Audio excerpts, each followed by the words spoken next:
winter coats out, for it's going to be snowy and icy and rainy, and look what it's like. Global warming, I'll tell you. 50 degrees again. 50. Work on the tan. I know. How's that farmer's tan? Oh, wow. I mean, the light is blinding me. That's right. That's right. Well, you know, spring is coming, and it might be here sooner than we thought. I know. I think you've sprung already. Yeah. I'm sprouting. He's Well, hello and welcome to your old news update. I'm Izzy Fitz. And I'm Bud Driscoll. And let's shout out to our sponsors. Hello. Hello, Eagle Crest Retirement Community, 1501 East Magnolia, Headley's Clothing, 1829 South 9th. That's right. And Smoky Hill Museum, 211 West Iron. 3 good places to go in Salina. Topping the headlines from yesteryear. Oh. We're going to go with this first one, 25 years ago. Just 25 first years. on the list. Wow. Freedom was short-lived for James C. Hunter Jr., the man who spent 3 years in prison for the 1985 shooting spree in western Kansas. Now, this was written in '88. Right, 3 years later. Western Kansas, before being acquitted Wednesday in a second trial. But he died. What? He died Sunday of an apparent heart attack. My gosh. It's kind of like being born again, Hunter said Wednesday after a jury. Yeah. After a jury found him not guilty of murder, kidnapping, and assault charges stemming from the February 13th, 1985 crime spree in Thomas County that left 4 dead. But the new life for the 36-year-old Hunter ended at 11:25 a.m. Sunday when he was pronounced dead at Shawnee Mission Medical Center, a hospital official said. Wow, did he die of happiness? He must have died happy. He died free anyway. Free anyway. Well, Yeah. you know, 36-year-old heart attack. It's pretty bad. Yeah, I don't know if must have been a lot of grease in that jail prison. Yeah. Anyway, Yep. on a more happy note. Happy. January 23rd, 1963. About 50 Salina and Hayes fallout shelter managers.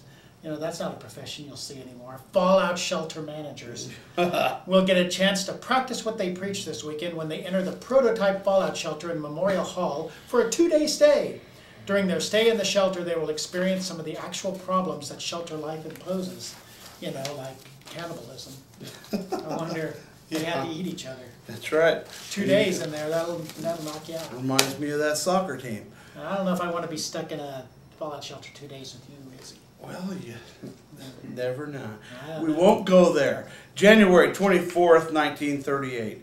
Failing in an effort to win back Nellie Klein, his former wife, Linz Black took a shot at her Saturday night, officers said, at the home of her relatives, 110 North Olive. The bullet missed its mark by a narrow margin. In a fight which followed, 2 men, relatives of the woman, finally subdued Black after bending a rifle barrel over his head without knocking him out. Action was fast and the fight primitive. Tooth and claw were not barred. Officers said Black bit Roland O'Neill on the chest, upper arm, and thigh, breaking the skin and bringing the claret in spite of winter underwear worn by O'Neill. Thank God he wore winter underwear. Both men were scalded by boiling water, and Black went into the hospital with severe scalp wounds. That must have been a nasty fight. Just another Saturday night in Salina. That's right. That's right. Like, wow. You know, we may have an update on this later. Mike. Well, January. Stay tuned. Stay tuned for the next week's episode. January 21st, 1913. From Dateline Logan. John Hill has a hen on his farm that he thinks is a world beater. A world beater. The fowl recently laid an egg that actually measured 6.5 inches around and 8 1/4 inches in circumference lengthwise. Wonder if he fried that egg. I don't know. Scrambled it. That's a big thing to come out of your mind. Yeah. That chicken's a world beater. That chicken deserves a day off. That's what. Yes, sir. That's right. January 22nd, 1913. Staying in the agricultural realm. Agriculture. A 2-year-old daughter of Mr. and Mrs. Oliver Pitts, living near Minneapolis, while playing about the house a few days ago, found a grain of popcorn on the floor. Oh, wow. She planted the grain in her ear. Well, of course. In a short time, she began having ear trouble, and an investigation disclosed the hiding place of the little grain. And the child was brought to Salina this morning and taken to the office of Dr. L.W. Simmons, who removed the popcorn. It was necessary to administer chloroform before the operation could be performed. Had to put her out for a while. What happened? The grain had begun to swell, and in a day or two would have begun to sprout. It had caused the child considerable pain, which was becoming more intense by the hour. So she would have had an ear of corn growing out of her ear? Yeah, ear of popcorn, but it grows just like corn.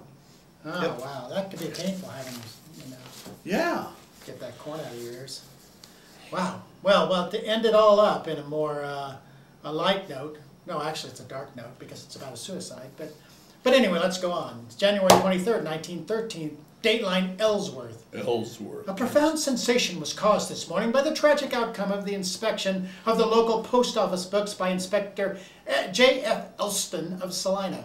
Less than an hour after the inspection, the postmaster, Joseph Schmidt, committed suicide, and the condition of the finances of the office as they are coming to light indicate that the shortage will be much greater than had been thought at first.